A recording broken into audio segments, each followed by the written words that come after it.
Okay guys, let's dive into a little debrief of the Norwich half marathon, my first ever half marathon that I done, kind of on a whim. Really good to get this one in, and it was a great race through some really tough, really challenging conditions. I went out with the intention pre-race of getting in and trying to go in and around a sub 140 sort of region for the half marathon, having never completed one before, having no idea about pacing strategies, no idea about kind of like where I wanted to be, kind of just going based off what I thought I could achieve based on the 42, 17, 10k that I did 7 days beforehand, trying to figure out, I wonder what I could do, wonder what pace I could achieve going into this, having never ever run that distance before, even in a training run. I think the furthest I ever ran was about 18k. For this, it was super cool, probably the biggest event I've ever been at, like the most amount of runners I've ever run, considering I've never run an event at all, any running events until this year. This was a really cool event to finish the year on. Conditions were really harsh, very windy, storm, whatever the hell it's called. We've got winds of up to 45, I think it was, gusts of 45 miles an hour. So really, really tough, really, really challenging, kind of crosswinds in places. But luckily, most of the route was kind of sheltered. I went out with the 140 paces and held on to those paces for probably quite a decent amount of time, probably about halfway through, sitting in around 10k in. At this point, my calves were really starting to hurt about 10k in, still with these paces, holding on, feeling nice and smooth up until kind of one of the first hills that we had in there, about the 11k mark. At this point is where I lost the paces. No idea how this happened, but I'm pretty sure this is up a little hill. I just felt like I just couldn't push off. I couldn't get that drive and that kind of energy coming up the hill, but they were still in sight and I felt good. I'd been sticking to my nutrition strategies, banging in a little bit of carbs, a 30-gram serving of carbs to a drink about kind of 15 minutes, 20 minutes before the start of the race, and then looking to hit a gel every half an hour roughly through the race. So we were feeling good at this point, somewhere in the region of that kind of like just before, just after my second gel. Still sticking on with a kind of 4:45 average pace. I found that kind of going through phases in this run where I felt good, and then phases where mentally I was really, really suffering. After that kind of second gel, about an hour into the race, I was like, oh, cool, I got this. This is fine. I feel good. This is totally good. Happy to continue, happy to push through with this race. After about 13k, my knee and my hip really started to hurt. I smashed my knee proper hard on the bedside table, making my bed a few days beforehand. And right where that bruise was, right where that kind of inflammation was, is right where my knee hurt. It really friggin' sucked. Definitely a kind of mental pain barrier on this one, but I really wanted to push through and carry on.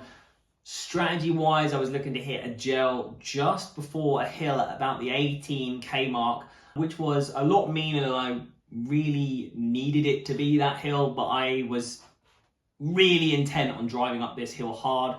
I timed this gel very, very poorly. Timing this gel, I smashed it immediately at the bottom of the hill.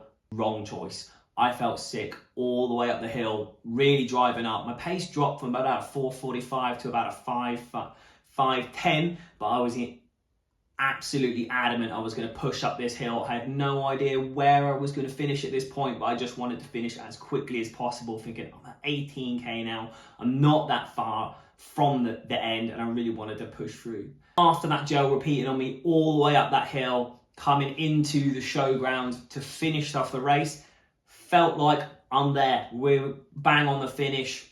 Wrong. Still got like 2k to go. It was really rough coming through there. It was super open, super exposed, and this is probably the place that we felt the worst of the wind coming back into the showground through that zigzag, up and down, up and down. Every 90-degree bend seemed to feel like I hit that wind even harder every single time. looking at my watch thinking, oh, I haven't got that far to go at this point, looking past the 20k mark, and I started to pick up that pace, started to drive, and I was really pushing through this. And I think the last kind of probably 500 meters, I was like, right, I'm just gonna cane through this. I used up all the juice that I had left in the legs and pushed through as hard as I could. I had no idea where the paces were at this point, and I thought I was miles off that 140. Turns out, as I crossed the line on that chip timing, it was a 1:39.39.9. So I was super ecstatic, super stoked to come over the line and smash that time below a 140, having never ever run a half marathon before.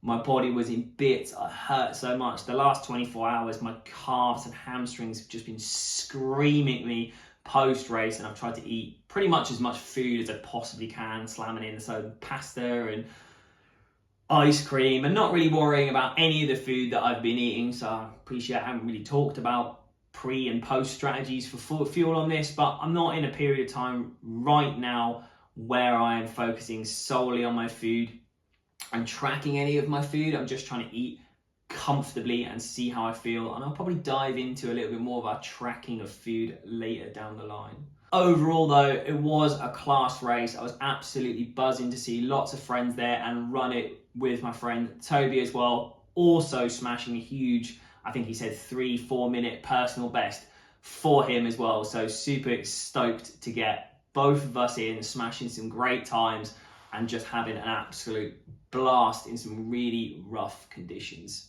Probably going to take this week to recover, get in from some light strength work, maybe some intervals and some social running, and then over the course of the next week or so, I'm going to start to think about dialing in what my next goals are as far as my training is concerned. I still want to be in the position where I've got this nice balance of my training. I want to build a little bit more upper body mass, but I'm really enjoying my running at the moment. So I want to build a nice little base, a little bit of aero base over this winter period. So I feel like I will dive into a little bit more zone 2 work, zone 3 work to extend out the amount of times that I feel comfortable running rather than doing shorter, sharper, intense runs, and find this nice balance of both upper and lower body training. From doing the half marathon, it's evident I need a little bit more support through my groin, through my hamstrings, and a little bit more control, some running specific stuff for those calves. So I will up a little bit more of the kind of accessory work to help with running as well as build my tolerance to this endurance during my next block, wherever this next block of training takes me. Thanks for watching along, guys. Like, subscribe, follow along with my journey, and stay tuned for the next episode of Caffeine, Kilos and Kilometres. Peace, guys.